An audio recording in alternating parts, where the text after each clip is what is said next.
사랑하는 새벽나라 친구 여러분 안녕하세요. 여러분들과 함께 토요일 말씀을 묵상할 노희태 목사입니다. 다 경험이 있을 것 같은데요. 저금통,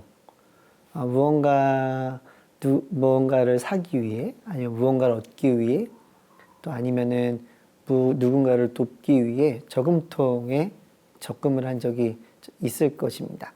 저도 어렸을 때 그런 경험이 있어요. 쇠로 됐던 건 아니고요. 돼지 모양의 저금통이었습니다. 언제 그 배를 뜯을 수 있냐 하면 그것이 무게가 꽉 차야만 뜯을 수가 있어요. 정확히 기억이 나진 않는데 그것을 뜯는 날 무엇을 먹기로 했던 것 같습니다. 그래서 동전을 넣고 그것을 언제 뜯을 수 있는지를 들어보고 뒤집어서 이 동전 넣는 사이를 밀어서 동전을 빼보려고 하기도 하고 그랬던 기억이 있어요. 근데 언제 그 배를 뜯을 수 있냐? 결국에는 무게가 차야만 뜯을 수 있습니다. 하나님께 쓰임받을 수 있는 사람, 시간이 흘러가야 되고 시간이 흐르는 만큼 또 무게를 채우는 사람이어야 합니다. 만약에 그렇게 하지 못하면 어떻게 되느냐? 저희가 하나님 앞에 온전히 쓰임받기에는 어렵게 될 것입니다. 오늘은 그것에 대한 이야기를 나누게 될 텐데요. 말씀의 제목이 나의 시간, 나의 무게입니다. 오늘의 말씀은 다니엘 5장 24절에서 6장 2절입니다. 그러므로 하나님께서 이 손가락을 보내서 이 글을 쓰셨습니다. 여기 새겨진 글씨는 이렇습니다. 메네 메네 테켈 그리고 파르신. 이 말의 뜻은 이렇습니다. 메네는 하나님께서 왕의 나라의 시간을 재어보니 이미 끝이 났다는 뜻이고, 테켈은 왕을 저울에 달아보니 무게가 모자란다는 뜻이고, 페레스는 왕의 나라가 나뉘어 메대와 페르시아 사람에게 넘어갔다는 뜻입니다. 듣고 나서 벨사살은 다니엘에게 자주색 옷을 입히고 목에 금목걸이를 걸어주고 다니엘이 그 나라에서 세 번째 높은 벼슬자리에 올랐다고 선포했습니다. 바로 그날 밤 바벨론 왕 벨사살은 죽임을 당했습니다.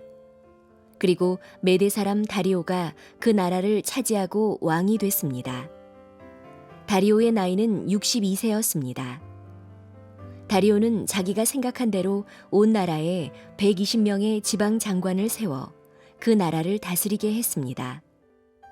또 그들 위에 3명의 총리를 세웠는데 그 가운데 한 사람이 다니엘이었습니다. 이렇게 한 것은 지방 장관들이 총리에게 보고하도록 해 왕에게 피해가 생기지 않게 하기 위해서였습니다. 다니엘서 5장 말씀을 저희가 보고 있습니다.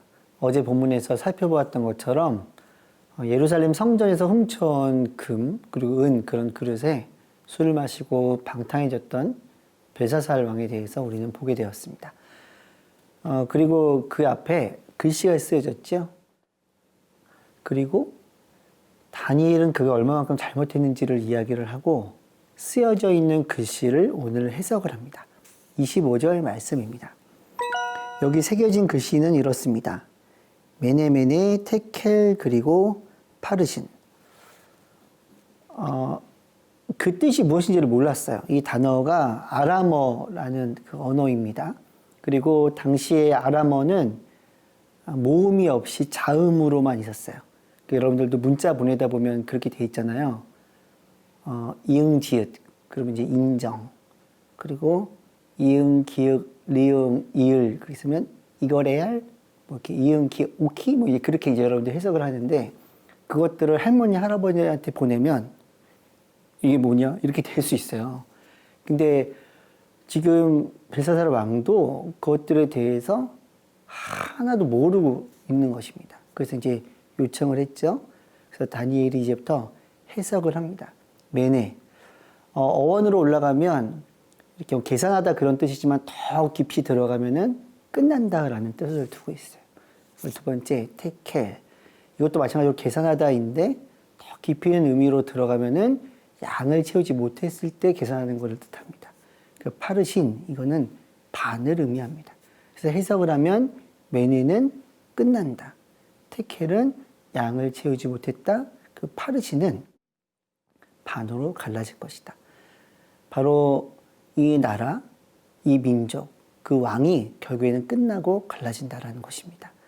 하나님께서 주신 시간이 있고, 그리고 느부갓네살 왕을 보면서 그가 어떤 왕이 되어야 되는지를 하나님께서 보여주셨음에도 불구하고 그에게 맡겨주신 시간 동안 그는 하나님으로 채우지 못하고 자기 자신의 만족, 자기 자신의 기쁨, 자기 자신의 쾌락으로 채웠기 때문에 이제 끝난다라고 되어져 있습니다.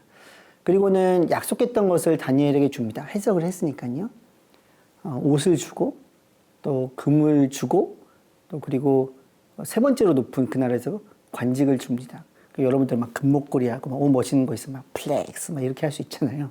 다니엘은 그것이 중요하지 않다라고 이야기를 했어요. 근데 인정을 합니다. 왕이 다니엘을 인정해요. 무엇을 안 했냐? 그 말 듣고 후회와 회개를 하지 않았습니다. 자, 우리들에게 시간이 있고 우리들에게는 그 시간 동안 무게가 채워집니다. 잘 생각을 해야 돼요. 나는 무엇으로 채우고 있는지. 나의 기쁨, 나의 쾌락, 아니면 다니엘처럼 하나님으로 채우고 있는지 말입니다.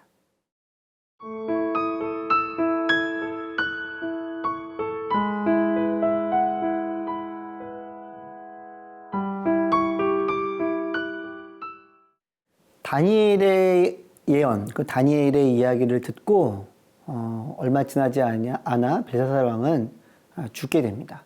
바로 그날 저녁에 죽었어요. 그리고는 그 나라 자체가 다니엘이 예언을 했던 것처럼 무너지게 됩니다. 메데와 페르시아라는 나라라고 적혀져 있어요. 그리고는 다리오라는 왕이 이제 그 나라를 다스리게 됩니다. 근데 이제 어떤 사람을 이제 맡겨서 그 나라를 다스리게 할까를 이렇게 둘러본 거예요. 자, 그러면서 어떤 사람들을 세웠는지를 한번 보겠습니다. 2절 말씀입니다. 또 그들 위에 3명의 총리를 세웠는데 그 가운데 한 사람이 다니엘이었습니다. 이렇게 한 것은 지방 장관들이 총리에게 보고하도록 해 왕에게 피해가 생기지 않게 하기 위해서였습니다. 120명의 지방 장관을 세우고 그 외에 3명을 뽑아서 그들을 다스리는 사람을 뽑습니다. 목적은 하나예요. 오늘 말씀에 있는 것처럼 왕에게 피해가 생기지 않게끔 하기 위해서. 그 땅의 평화도 지켜야 됐고 또 돈을 모아서 그 왕에게 잘 갖다 주는 거죠. 충성스러운 사람을 뽑아야 되는데 대부분 정권이 바뀌면 그 전 정권에 충성했던 사람은 뽑지 않습니다. 근데 다니엘은 딱 바뀌었을 때 3번째로 높은 관직이었어요. 근데 보았더니 벨사살 왕에게 충성했던 사람은 아니에요. 높은 관직이었지만. 보았더니 정확하게 정직하게 이야기를 했고 하나님의 뜻을 전달했던 거예요. 아, 이 사람을 뽑으면 되겠구나.